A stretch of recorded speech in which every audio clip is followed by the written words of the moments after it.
In the heart of a freezing winter, a little girl who could not hear and could not see wrote a story that made the whole world fall silent. They said she copied it, that it wasn't hers. But how can anyone steal what's written by the soul in a world without sound, without light? This girl met a king not with a sword, not with a crown, but with silence. He was the Frost King, and strangely, it was that very silence that saved her, because sometimes the coldest things are the ones that keep our warmest memories from fading away. Clara lived on a quiet hill in Vermont, where the trees turned into golden fire every October. The world outside her window changed with color and sound, but Clara had never seen a single hue, nor heard a single breeze. She was both deaf and blind, yet more alive to the seasons than most.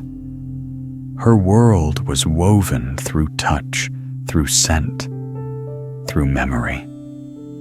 Every sensation carried meaning. Every breath held a whisper. She was 12, the year the frost came early. The apples ripened too fast, and the winds grew sharper before Halloween. Clara sat by the window with her teacher, Miss Eliza, whose hands were gentle and whose patience never ran thin. Eliza would trace words into Clara's palm, spelling out stories with her fingers, stories that danced like candlelight inside the girl's mind.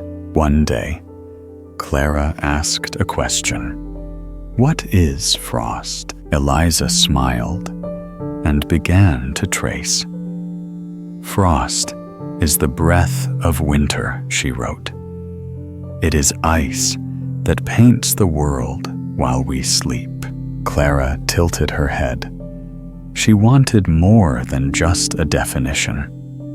She wanted a story, a soul, a spirit behind the shimmer. So Eliza gave her a name. "Frost is a king," she spelled. "His name is Thalin." Clara's heart skipped. A king. Her fingers tightened. She asked more, and slowly, word by word, a myth was born. Thalin the Frost King ruled the edge of winter. Not cruel, not vengeful, but quiet, stern. He did not speak loudly or chase warmth away with malice. Instead, he touched the leaves to tell them it was time to fall. He kissed the rivers to still their hurry. He wrapped the earth in silence so it could rest. Clara imagined him in long silver robes, his crown made of frozen starlight. She saw him gliding across the clouds at dusk, turning the sky violet before the first snow. Thalin did not take, he preserved. He protected. He reminded the world that stillness was sacred.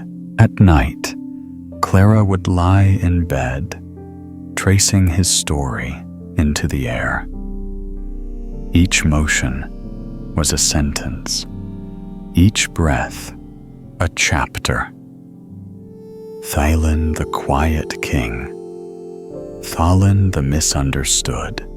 She understood him because she too was misunderstood. People thought silence was emptiness, But to Clara, silence was alive. It had texture. It had warmth. It was where truth waited patiently to be heard. She began writing the story down with her fingers on wood, then into paper with Eliza's help. Every paragraph pulsed with something unspoken, something sacred. She imagined Thalin walking through the forest, alone, touching each branch as if in prayer. She imagined him pausing by the lake, watching his own reflection ripple in the ice. But Thalin had not always been this way. He had once been born of light, golden, like September sun. He had danced in orchards and sung with the wind. But the world grew greedy. It wanted more warmth, more rush, more fire. The lands dried, and the hearts of men burned with pride. So Thalin changed. He turned to Frost, not to punish, but to protect, to quiet the noise, to cool the pride, to restore what had been scorched. Clara wrote all this in the rhythm of her own spirit. Her Frost King was not from a book. He was born from feeling, from longing, from memory she couldn't place.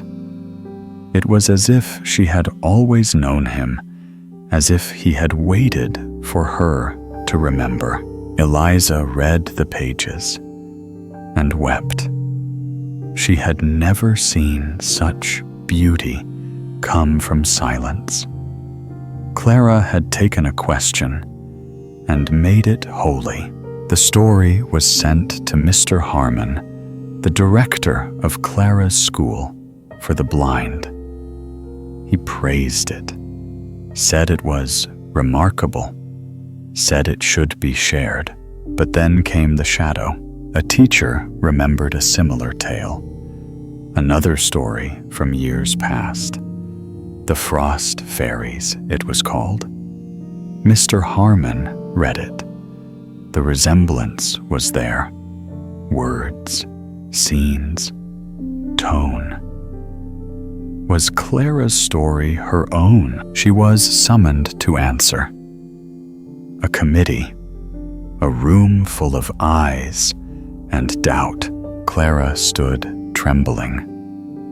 Her fingers curled against her dress. She didn't know what they wanted. She had not meant to copy anything. Eliza had read to her. Maybe once long ago a story like that had brushed past her memory.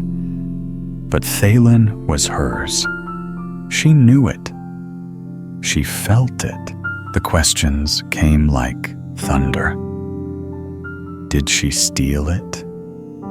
Did she lie? She could not answer what she did not remember. In the end, the story was dismissed. The joy turned to dust. The whispers faded. But Clara still sat by the window.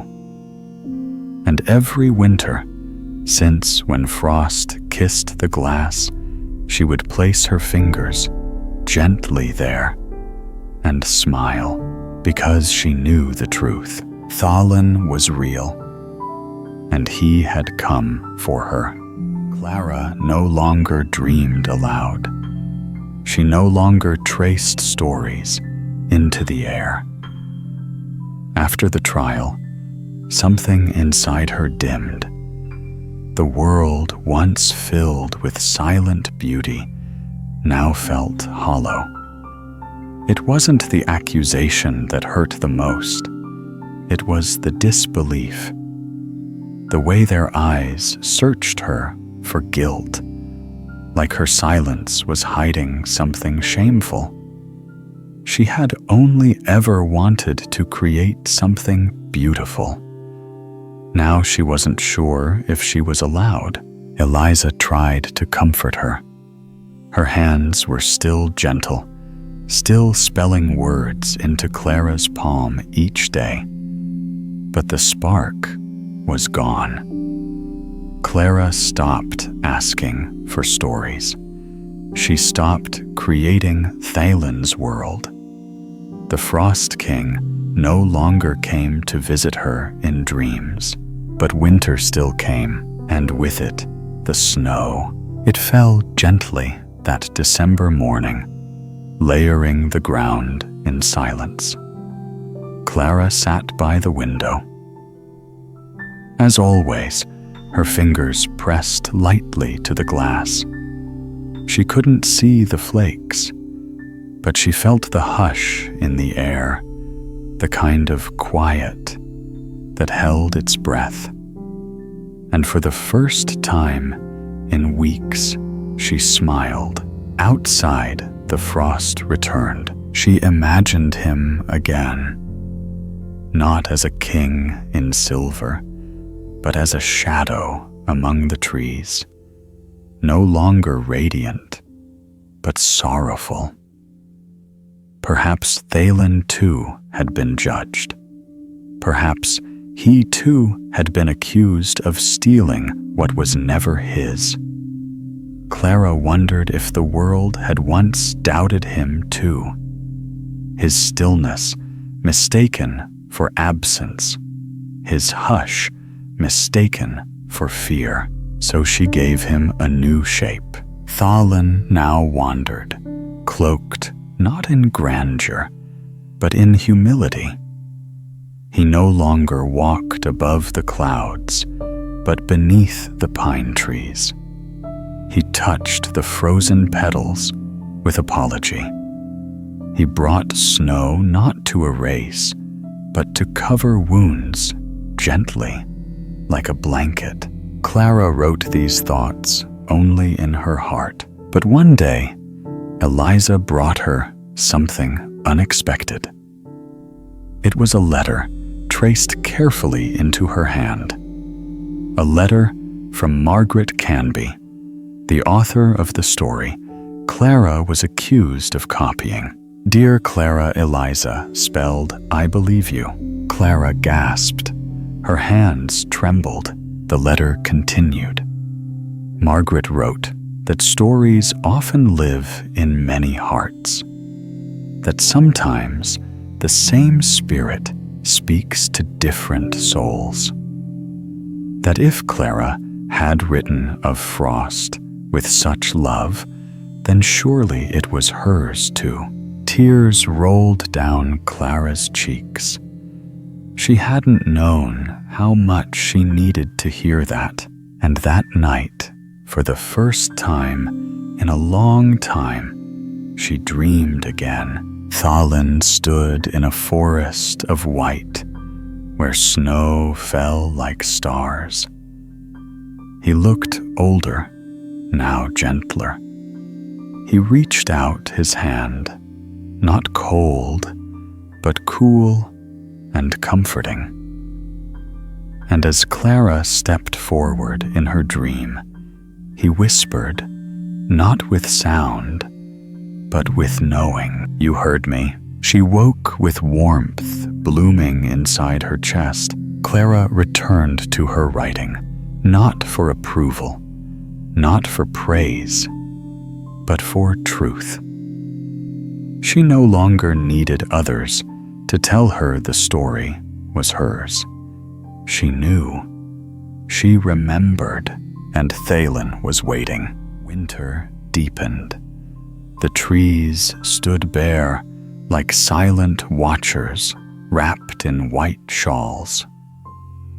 Clara spent her days in a quieter rhythm, now one not ruled by sadness, but by a gentle kind of resolve. The world had misunderstood her, but she had made peace with that. She didn't need the world to understand anymore. She only needed to remember. Each morning, Clara would rise before the sun when the world was still holding its breath. She would sit by the window and run her fingertips along the icy glass, tracing invisible letters to Thalin. She wasn't writing for anyone but him. In her mind, Thalin was no longer a distant king.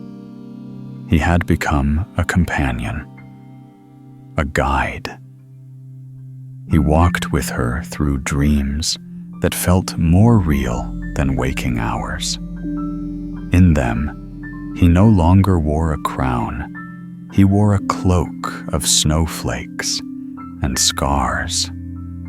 He bore the weight of silence, not with shame, but with dignity. One night, she dreamed again. In the dream, she stood at the edge of a frozen lake. The stars above shimmered, casting silvery light on the surface. Across the lake stood Thalin. He beckoned to her, not with words, but with stillness. She stepped onto the ice. As she walked, she saw beneath the frozen surface memories locked in frost, her first story, her first tear, her first doubt, her first dream. Each one a flicker of warmth beneath the cold. When she reached him, he placed a hand on her heart. She did not flinch. His touch was not icy. It was clear, still, and vast, like truth. He pointed to the sky, where snowflakes fell like prayers. "Frost is not silence," he whispered within her. "It is memory." She woke breathless. The next morning, Clara asked Eliza for her writing board. Her fingers worked with new certainty.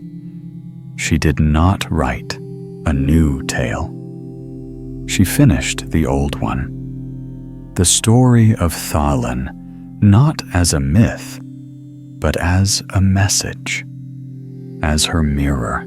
He had not come to steal warmth, but to preserve the flame inside it. Clara wrote how frost could be beautiful because it held the fire still, without burning it. How snow could hold memory without sound. She wrote how being unseen does not mean being untrue. And then something unexpected happened. Mr. Harmon, once her skeptic, came to visit. He had read Margaret Canby's letter. And more than that, he had read Clara's newest words. He knelt beside her. "I was wrong," he said softly. She reached for his hand, not to scold, not to question, just to understand. And in that touch, there was peace. Thalin, in her mind, smiled. The world outside Clara's window began to thaw.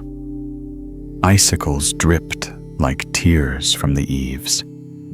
Snow melted into soft earth. The wind no longer stung it, sighed. Spring was coming. But inside Clara's heart, something even more miraculous was happening.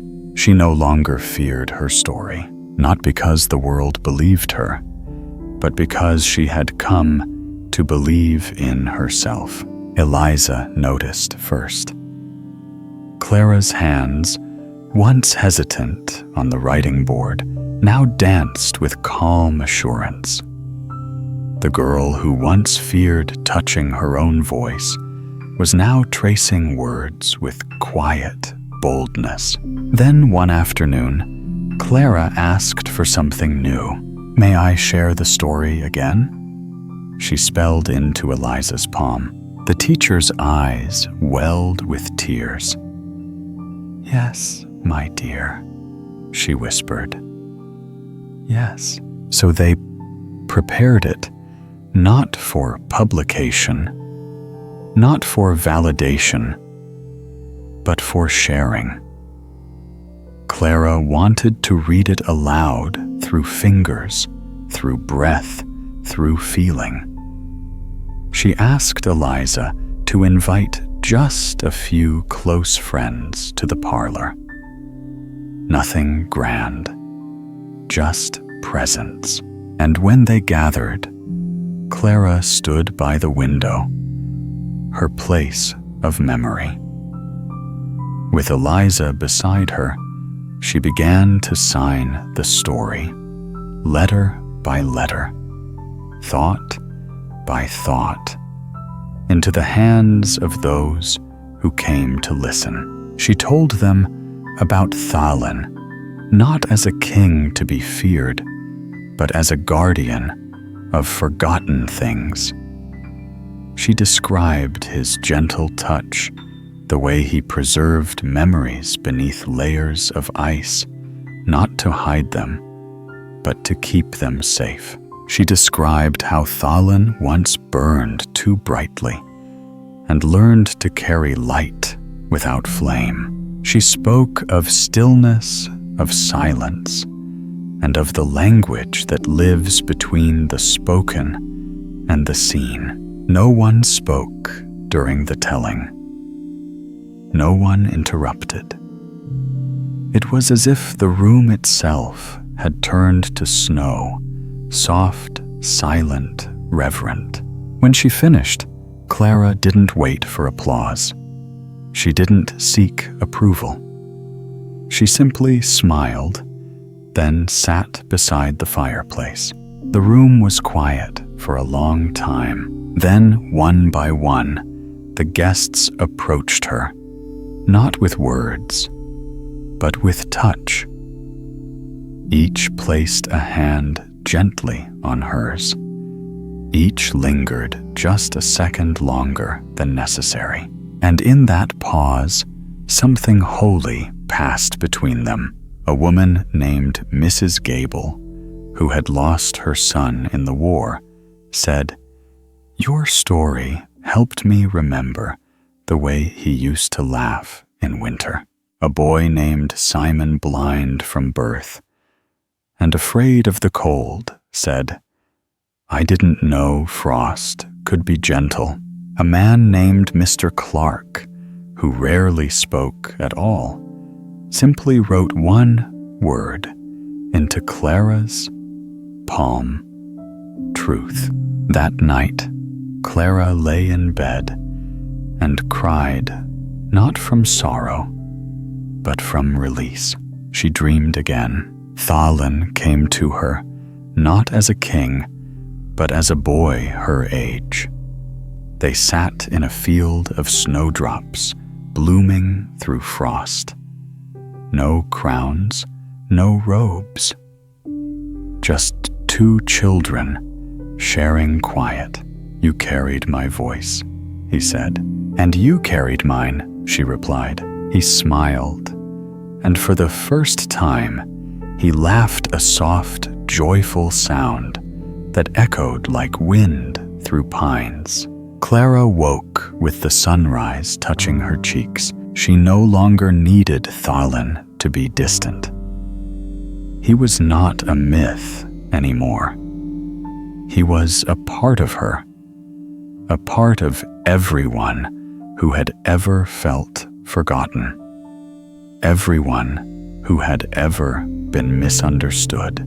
He was not the end of warmth. He was the flame that stayed alive inside the frost. Spring had officially arrived. The hills outside Clara's window turned from white to green, and robins returned to build nests in the trees. But frost, she realized, never truly left. It lingered not in the air, but in memory. and memories had a season all their own. Clara began to wonder if Thalen's touch had changed her life. Could it change others too? She asked Eliza if they could visit the children's ward at the local hospital. "Why there?" Eliza asked gently. Clara spelled her answer. "Because some hearts still feel winter." And so they went. The room smelled of antiseptic and echoes. Little faces turned to look as Clara entered, holding Eliza's hand. Some were wrapped in casts, others in silence. Some eyes held fear, others longing. Clara did not speak. She didn't have to. She brought her story. Eliza helped her sign it into each child's hand, slowly, patiently, like a lullaby made of fingertips. Some children wept. Others asked questions through trembling signs. And as Clara shared Thalen's tale, something happened. The room warmed, not from the air, but from within. One boy named Jonah, who had stopped speaking after his father died, tugged Clara's sleeve. He pointed to the window. Frost still clung to the edges. Clara nodded. "Is he real?" he asked. She traced one word into his hand. "Yes." And for the first time in months, Jonah smiled. They visited again the following week, and the week after that. The nurses began calling Clara the Frost Girl, a title she wore like a secret crown. She brought with her not just stories, but a kind of presence that didn't need fixing or loudness. It just needed to be felt. One afternoon, a child named Millie asked, "Why is the frost quiet?" Clara thought for a long moment. Then she signed, "Because some healing needs stillness." That evening, Eliza sat with Clara under a tree blooming with early blossoms. Birds sang overhead, but Clara felt the hush between their songs more deeply than the notes themselves. "Eliza," she asked, "do you think stories are alive?" Eliza nodded slowly. "The true ones are." "And what makes them true?" Clara asked again. Eliza didn't write an answer. Instead, she held Clara's hand and placed it over her own heart. Clara understood. That night, Clara dreamed not of Thalen alone, but of a world where every heart had its own guardian of memory, of silence, of frost. She dreamed of children finding words in snowflakes, of elders remembering love in the hush of morning frost. She dreamed of hands reaching toward each other, not with answers, but with warmth. And in the center of that dream stood Thalen, watching, not from afar, but walking among them, smiling gently. He was no longer a lonely king. He was one of them. Months passed. Summer came with its warmth and roses. Yet Clara still found herself drawn to moments of quiet. She began to notice something others didn't. Even in July, frost lingered, though not on windows or leaves. It lived in forgotten corners of the heart, in memories sealed away, in pain that had gone unspoken for too long. And so Clara's story grew not longer, but deeper. One day, a visitor arrived at the school, a publisher from the city, who had heard about the Frost Girl. He'd read a version of her tale passed along by a nurse from the children's ward. He wanted to publish it on paper in libraries, in homes across the country. Clara sat with Eliza in the garden after the meeting. The air smelled of lavender and possibility. "What do you think?" Eliza asked. Clara didn't answer right away. She traced her fingers along the edge of the bench where dew still clung like hidden snow. "What if people misunderstand? Again," she signed. Eliza smiled sadly. "Some will." Clara paused. "What if they think I didn't write it?" Eliza took her hand. "Then tell it again and again until they hear it, not with their ears, but with their hearts." That night, Clara returned to her window. She pressed her fingers to the glass, even though it was warm. No frost formed, but she imagined it anyway. She imagined Thalen watching her from the edge of a dream, waiting not with judgment, but with patience. She closed her eyes and asked him, "Do I let them in?" In her dream, he said nothing, but behind him stood a forest of hands, small, large, trembling, strong, all reaching forward. Not to take, but to touch. She woke with her answer. The story would be shared, not for fame, not for defense, but because it had already begun to live in others. It no longer belonged only to her. It belonged to every silent child, every misunderstood artist, every quiet soul who had ever been told their frost was too cold or their silence too strange. So Clara wrote an introduction for the published version. A letter, really, to the one who reads this, she began. Maybe you've known frost. Maybe you've feared it. Maybe you thought silence was emptiness. But maybe, just maybe, you'll see now it is also memory and beauty and protection. She signed it, from someone who walks with winter. When the book came out that fall, it was simple. No grand events, no headlines, just a quiet arrival, like the first frost of the season. And yet, letters poured in from children in hospitals, from veterans haunted by cold nights, from mothers remembering lullabies lost.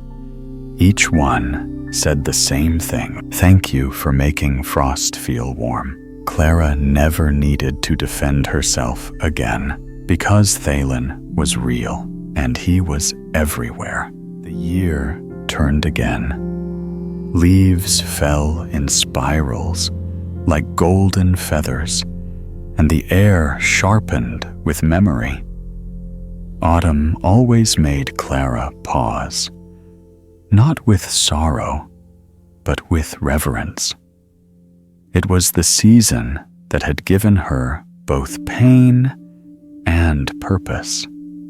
The season when the frost first whispered her name. She now lived in a small cottage, nestled near a forest edge where silence still ruled the mornings. Her work as a writer had grown, but never loud.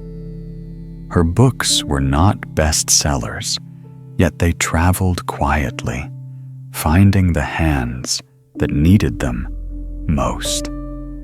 Her mailbox often overflowed not with business, but with thanks. And every year, without fail, as the first frost touched the window pane, Clara returned to the story, not to revise it, but to remember. That evening, she sat by her hearth, a mug of tea in her hands, and a young girl beside her. Her name was Elsie, a child recently adopted by a friend.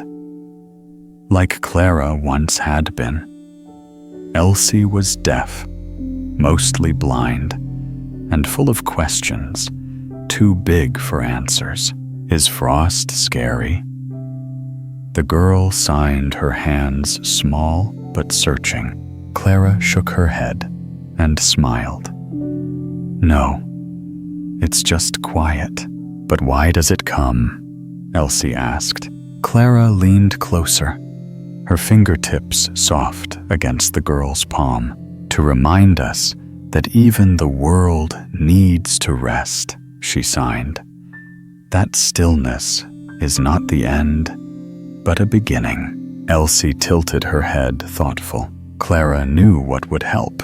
She opened her oldest notebook, the one that had survived the trial, the doubts, the seasons. She let Elsie feel the raised ink on the page. Then slowly, she told the story again of Thalin, the Frost King, the misunderstood protector, the gentle touch in a loud world. As Clara signed, the room grew silent, sacred. Not heavy, not fearful, but full. Elsie's eyes filled with wonder. When it ended, the girl touched Clara's heart and whispered in sign, "He's still here." Clara nodded, tears shining. "Yes," she replied. "He always was." Later that night, snow began to fall. The first snow of the season. Clara stepped outside, wrapping a scarf around her shoulders.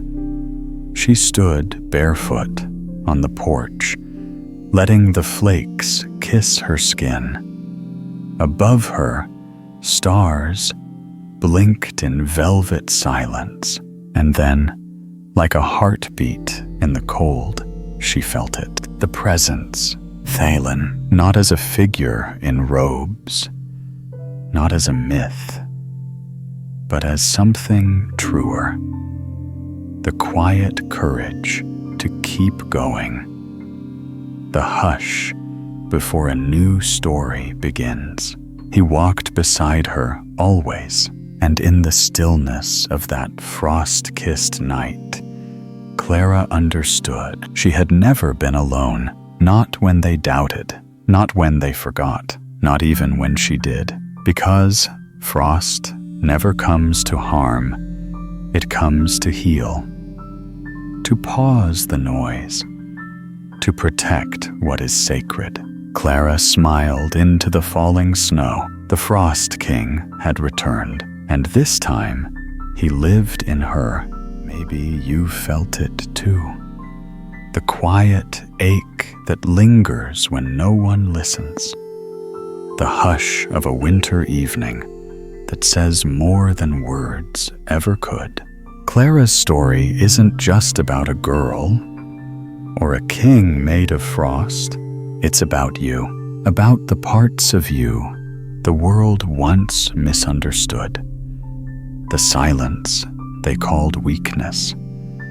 The quiet they never heard. But in that stillness, something sacred lives, because frost doesn't come to destroy the fire. It comes to protect it. And maybe tonight, as the frost touches your window, you'll remember you are not alone.